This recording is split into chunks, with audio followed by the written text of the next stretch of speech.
जी sir, आपने संवेदना की बात की, तो वहीं से शुरुआत करता हूं। अगर मुझे ये कह दिया जाए कि शर्मा जी आज सोमवार है, और है, और अगले सोमवार को आपकी अर्थी उठा दी जाएगी। अभी आपने कहा ना कि सप्ताह की बात है,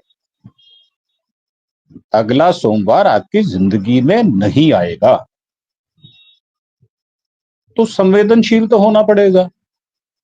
मैं बात कर रहा हूं करनाल के उस बच्चे की जिसकी 16 तारीख मंगलवार अप्रैल को शादी होती है, 19 को उसका रिसेप्शन होता है, और 21 को वो कश्मीर पहलगाम पहुंचता है, और 22 को उसको मार दिया जाता है।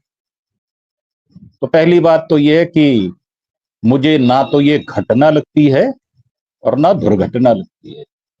दरअसल मेरी भाषा में इसको वारदात कहा जाता है। घटना होना एक संयोग होता है, दुर्घटना होना एक लापरवाही होती है, और वारदात होना उसमें भी जो प्रोफेशनल किलर्स होते हैं हमारे यहाँ, जो हीनियस क्राइम करते हैं, जिस डिपार्टमेंट में मैं था, तो वहां पर उसकी सारी मॉडस ऑपरेंडी पड़ी जाती है, और उसके ऊपर उसी हिसाब से उसकी छानबीन होती है। उसको जो ट्रीटमेंट है वो उसी अकॉर्डिंगली दिया जाता है, क्योंकि वो भी बड़ी बेदर्दी से उस हीनियस क्राइम को करता है। मैं उस हीनियस क्राइम के अंदर नहीं जाऊंगा। आपने कुछ बातें कही हैं छोटी छोटी, मैं उस पर गौर करने के लिए बात करूंगा। सर, जब हम हिंदुस्तान की संप्रभुता और अखंडता की बात करते हैं ना, तो मेरे जैसा, आपके जैसा व्यक्ति, उसको याद आ जाता है कि मैंने जो देश के नाम पर शपथ ली थी, वो शपथ मैंने भारतीय सरकार को वापस नहीं की, वो मेरी रिटायरमेंट के बाद भी चल रही है। और मेरी मोरालिटी ये है कि एक बार अगर शपथ ले ली, तो वो भीष्म ने भी ली थी सत्ता के साथ चिपके रहने की, परंतु हमने जो शपथ ली है वो देश पर जान न्यौछावर करने के लिए है। आप रेवेन्यू डिपार्टमेंट में रहे, आपने जान पर खेलकर भी हिंदुस्तान के रेवेन्यू को कवर किया होगा। जिसको दंड देना है आपने बेदर्दी से पेनल्टी लगाई होगी, आपने छोड़ा नहीं होगा उसको, क्योंकि रेवेन्यू के जो बड़े अधिकारी होते हैं उनका काम ही ये है कि देश का जो पैसा है वो कोई छल कपट से ना ले जाए। तो पाकिस्तान हमारी 28 जानों को, 26 जानों को छल कपट से ले जाएगा, और हम चुपचाप बैठे रहेंगे। हमारे दिमाग पर भी असर होता है।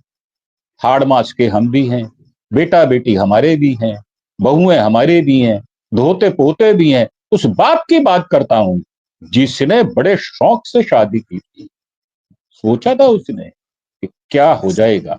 एक चीज ऐड कर दूं सर, वो जिस लेफ्टिनेंट की जो मौत हुई है नेवी जी के, incidentally he is the son of A custom अफसर, ये भी बता जी, दूं, जो कि रेवेन्यू आप जुड़े डिपार्टमेंट हुए हैं, से। मुझे पता है आप जुड़े हुए हैं उनसे। तो और आपके बहुत अच्छा मन को मैं मैला नहीं करना चाहता, आपको इमोशनली मैं उस दौर में ले जाना नहीं चाहता, परंतु हम भूलना नहीं चाहते, उसको हम याद रखना चाहते हैं।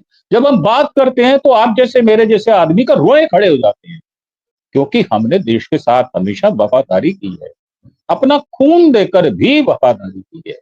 अब ये जो कहा जाता है कि 100 मीटर की दौड़ हो, तो दिनेश जी एक खास तरह की प्रैक्टिस करनी होती है।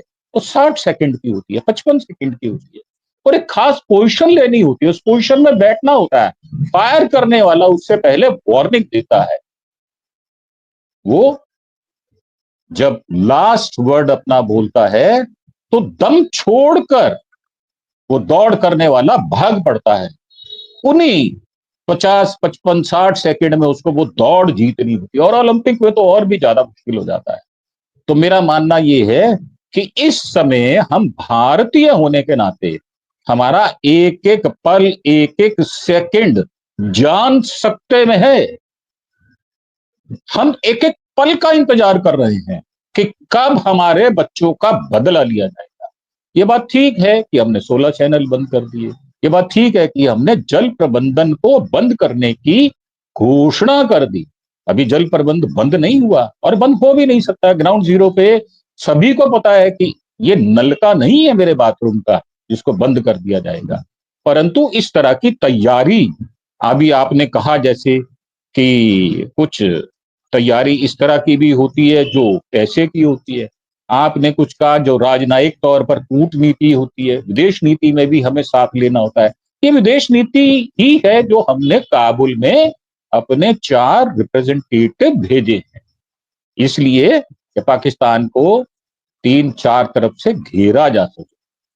पंजाब है, राजस्थान है, सेनाएं हमारी सतर्क।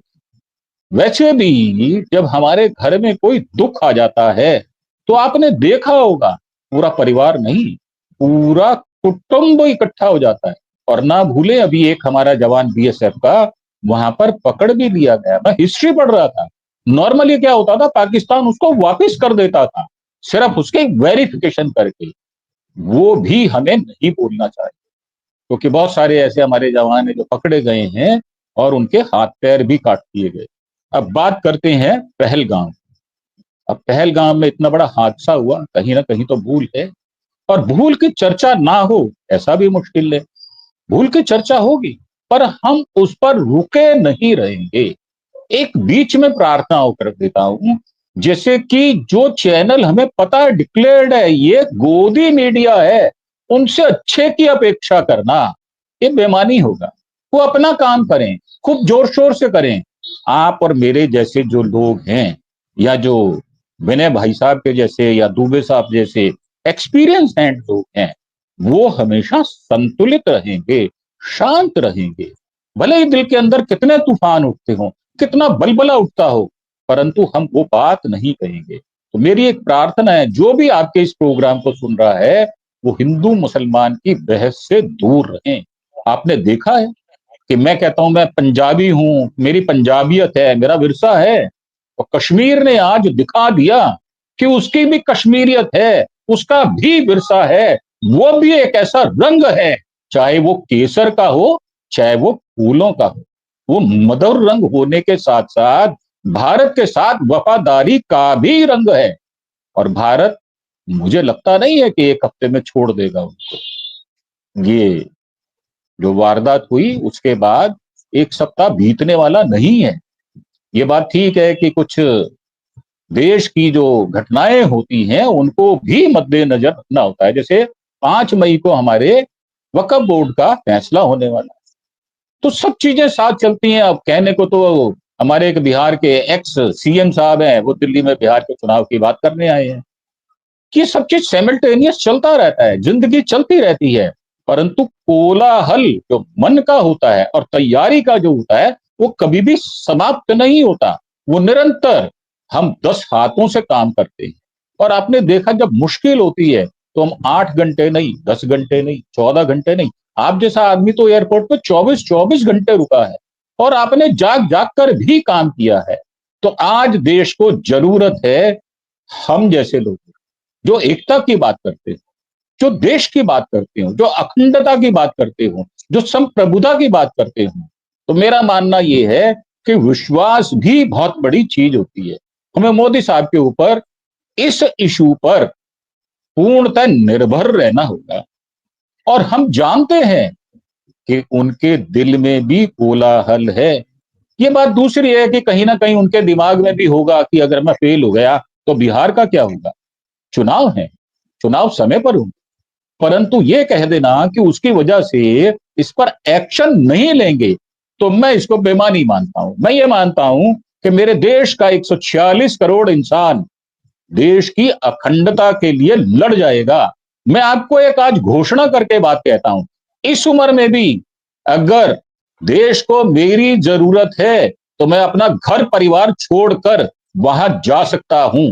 भले ही मैं बॉर्डर पर बंदूक लेकर ना खड़ा हूं, परंतु मेरा अनुभव जो है वो बहुत सारा है।